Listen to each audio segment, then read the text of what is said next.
So my question is, as a redeemed progressive, what is the key to empowering men in the Me Too age while maintaining healthy boundaries and strong behavioural expectations? We've had relatively reliable birth control since 1960. Okay, that's not very long.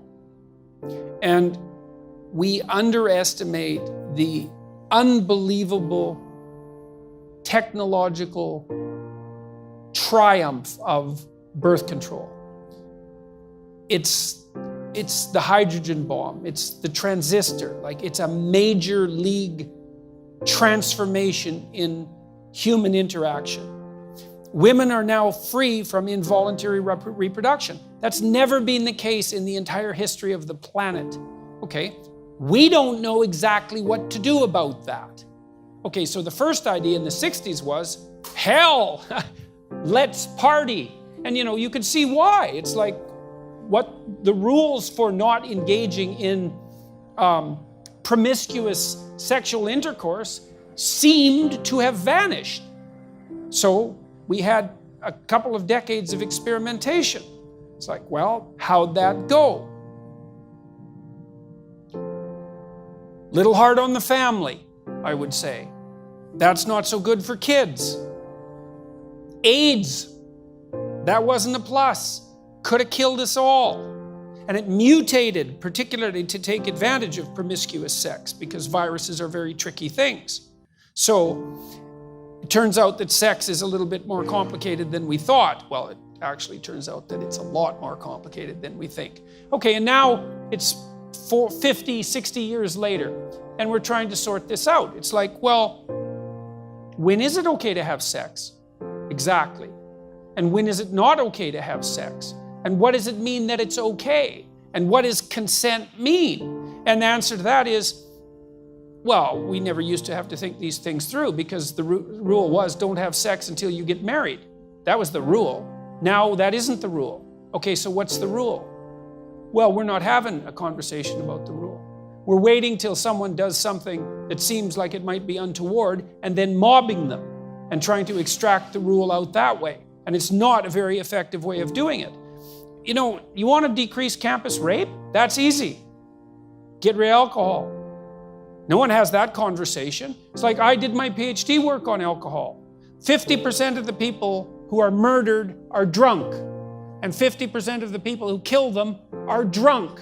And almost all the date rape situations are consequences of excess intoxication. But yet there's a party culture on campuses and anything goes. And you also have this strange thing, especially on the radical left, which is unbelievably paradoxical, where absolutely every form of sexual expression imaginable is 100% permissible because sex is fine, but it's so dangerous that while you're dancing with someone at a Princeton mixer, you have to ask them 2 or 3 times if it's okay for you to continue.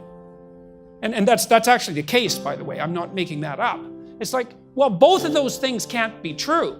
Now, what's happening, I think, on the Me Too end of things and the affirmative consent end of things is the old sexual taboos are reasserting themselves. Mm-hmm. The idea that we can extract sex out from emotional intimacy, and especially emotional intimacy, I would say, psychological intimacy, maybe even from long-term relationship, I don't believe it's a tenable idea. I don't think we can do it. And a lot of what we're seeing is the backlash against that. It's like, well, I feel used. Because one of the things that's happening on the really radical end of the anti-sexual abuse movement is the idea that, well, if you have intercourse with someone and then you regret it the next day, that's evidence that it wasn't consensual. Well, it is, in a sense, evidence that it wasn't consensual, because it's evidence that you didn't bloody well think it through, right? It was good for last night, but it's not good for today. It's not very wise. The question is, well, what constitutes consent? And we need to have a very serious conversation about that. Like, under what circumstances is it acceptable to give consent? But we're not mature enough to have that conversation. We want it both ways. We want to be able to do whatever we want, with whoever we want, whenever we want, with no consequences, and we want there never to be any trouble about consent. It's like, well, no, that's not going to happen. I don't think that sex works very well outside of committed relationships. I don't think there's any evidence that it does. There's a strong proclivity across cultures for the enforcement, social enforcement of long-term monogamy. And there's reasons for that. And I think you deviate from that at your peril. So now, if you want to deviate from that, there's all sorts of reasons to do it. And I can understand why people are interested in adventure and all of that. But, my sense also as a clinician is, you only really get to try out about 5 people in your life. You have to make a decision pretty damn quick. Like between 20 and 30, there's a lot of things to get straight, and long-term mate is usually one of them. And most of the time, people should be more careful with their sexual behavior when they're young, especially when they're drunk, than they are. And I just think it's so interesting that all of the taboo reconstruction is coming from the radical left. It's not what you'd expect at all. You'd think it'd be the damn right-wing Christians complaining about, sexual immorality. It's like, no, it's the radical lefties. You have to have signed consent before making any physical move. And then that's so what? Really? Who thought that up?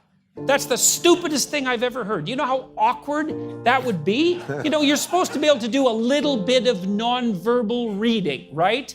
I mean, that's part of romance. You ever see a movie where the 2 people who are dating exchange consent notes? Like, that doesn't happen. So it's an unrealistic solution. But I think the real solution is that despite the fact that we have reliable birth control, we're going to have to relearn what the acceptable rules of propriety are with regards to sexual relationships. One of the things I often tell my young clients is, don't do anything physically with anyone that you wouldn't talk to them about. Because if you're too damn embarrassed to talk about it, well, maybe it's a little premature in the relationship to actually do it. And then there's harm in it. There's emotional harm in it on both parties. There's the cheapening of both parties. So it's going to take us a long time to sort this out. But hopefully we can do it in a serious manner, and it won't be merely a matter of mobbing those who seem to have made an error. So.